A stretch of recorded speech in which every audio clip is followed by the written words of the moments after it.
What's up, y'all? TBrown31 here with JaboctheGreat once again. We are back with the last word. Once again, a lot of football this past weekend, a lot to get into. So our two videos for today will be around the league coming up, and this video, as evident by the title, a college football week 4 recap. We'll be touching on 3 of the biggest games from this weekend, and we're going to start with probably the most notable result, at least the closest game out of all the big ones outside of Ohio State, Notre Dame, Florida State, and Clemson. Of course, Florida State was ranked in the top 5 heading into this game. Clemson, on the other hand, 2-1, but unranked at this point as a result of that Duke loss. And this was a pretty competitive game for pretty much the entire time. It did go into overtime, of course. So obviously it was very competitive. But if you did watch the game, Florida State did come out with the win, and they did play a lot better later in the game than they had earlier. But part of that was Clemson's just bad play calling. You have a missed kick. You had a fumble by K. Klubnik later in the game. Just a lot going on there for Clemson in the later stages that contributed to their loss there. Yeah, as a Clemson grad student now, getting to watch the game is fun. We knew this would be a big rivalry game. Honestly, expected a little worse with how Clemson has played this season. I thought that Florida State would walk in and do a lot, but they struggled against Boston College. They came in, they started to struggle against us, but in the second half, we kind of started giving them a little more and more, and they started playing better, and so those two things counteracted. And I mean, yeah, calling a bunch of screens in overtime, not really the best way to get down the field. The missed kick has been a problem for Clemson this season. BT Potter is gone. Robert Gunn III hasn't been a great kicker. Called in a guy from Charleston. Also was okay in the game, but he missed probably the most important kick that he attempted. So rough game for Clemson. I think they showed that they could have potentially been a ranked team, but then they showed same thing against Duke, where they started to fall apart. And the mistakes just added up. The fumble recovered for a touchdown, mixed with the extra kick, and then the bad play calling in overtime, were just like a direct pipeline to a 2-2 record, and that's 2 ACC losses as well. So that takes Clemson out of a lot of stuff. They start thinking about later season things. So going from there, we have one of the hyped up teams this season. We've talked about them a few times. We had Colorado going to face Oregon without Travis Hunter. Unfortunately for Colorado, this did not go very well, as Bo Nix and Oregon beat them 42-6.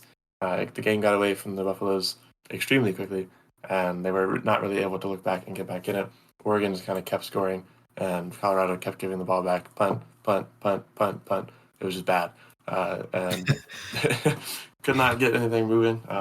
Was not what I expected. I called Oregon as a winner. I think Terrence did as well. But we both said that we thought it had a potential to be a close game, and Oregon came out and put that to rest. Yeah, we both said Oregon would win last week. Whether Travis Hunter being there would make it I don't know, you get a touchdown or more, but I mean, you're still losing by 30. It was just bad. It wouldn't have made much of a difference if Travis was there or not. But yeah, we did pick Oregon, and we just didn't expect it to be a literal complete domination from beginning to end. I mean, if you're watching the game, that first drive from Oregon was textbook offense from Oregon. I mean, it was just down the field, play after play after play. Literally, they got a first down darn near every single play up until they got a touchdown, which is on a third down. But I mean, it was basically the same thing on the next drive. I mean, literally every other play was a first down. I mean, it was destruction. Next drive, same thing. Every other few plays was you got a first down. I mean, I know the talent gap was obvious and it was evident, but I can say this showed how good Oregon is this year. But it also shows we know there is a talent gap, but it does show the specific deficiencies that Colorado has. We mentioned it last week. The defense, huge issue. That was going to be a problem because they allowed 30-something points to Colorado State. Had to eke out a win in overtime against them. So defense, we knew that was going to be issues. It was just the fact that the offense was also so putrid as well. Shedeur Sanders was on the ground, seemed like every other play.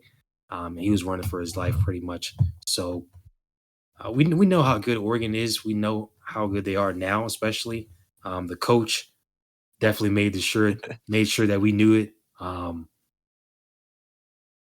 And I think like this isn't the end of the world for Colorado. I mean, Jesus Christ, they won one game last year. It's not that insane to think that Oregon dominates them.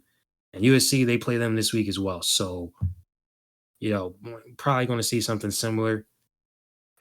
It's not the end of the world for a team that just won one game last year. So, yeah, I was, again, we were surprised to see it badly this was, but yeah, Oregon pretty much getting a dominant win, not too surprising there. And then the last game, Ohio State and Notre Dame. This one ended up 17-14. This was a pretty good defensive game in the first half. Nothing really for either team. In the first half, just a field goal actually for Ohio State, 3-0, leading at halftime. But then it definitely picked up in the second half with some touchdowns, long drives, some explosive plays. Travion Henderson actually first play for Ohio State out of the half, 61 yards for a touchdown. So it definitely picked up in the second half up until the end of the game where for some reason Notre Dame had 10 people on the field for not just one, but two plays. I think Marcus Freeman said that he was worried about taking a penalty, but as you like, dude, good and well, you cannot field 10 people. And we saw this with Green Bay. I think it was on that field goal against San Francisco in the playoffs. It's like, if you're going to do one thing, don't allow points on a play like that. Like, if you're going to do one thing, if you lose, but allowing a touchdown when you have 10 people on the field, I mean, what? Come on. So, overall, good game. I don't think it's the end of the world for Notre Dame or anything like that, but they're definitely frustrated with how that one ended. Yeah, I mean, Notre Dame shifted just slightly to go down to 11th, and you can see it in the offensive players, especially Sam Hartman on the sideline as that touchdown was ran in on the last few moments of that drive for Ohio State. He just looked lost, and I mean, it sucks, right? You don't want to leave a hole up, and especially when they're like that close to the goal line, you know what they're going to do. You need every man possible to try to stop that play, and they just come up short on that. But played a good game against arguably a better team, although. OSU obviously had Marvin Harrison get hurt, but yeah, Notre Dame, not a whole lot to be super upset with. I mean, sometimes this happens when two big teams come to each other.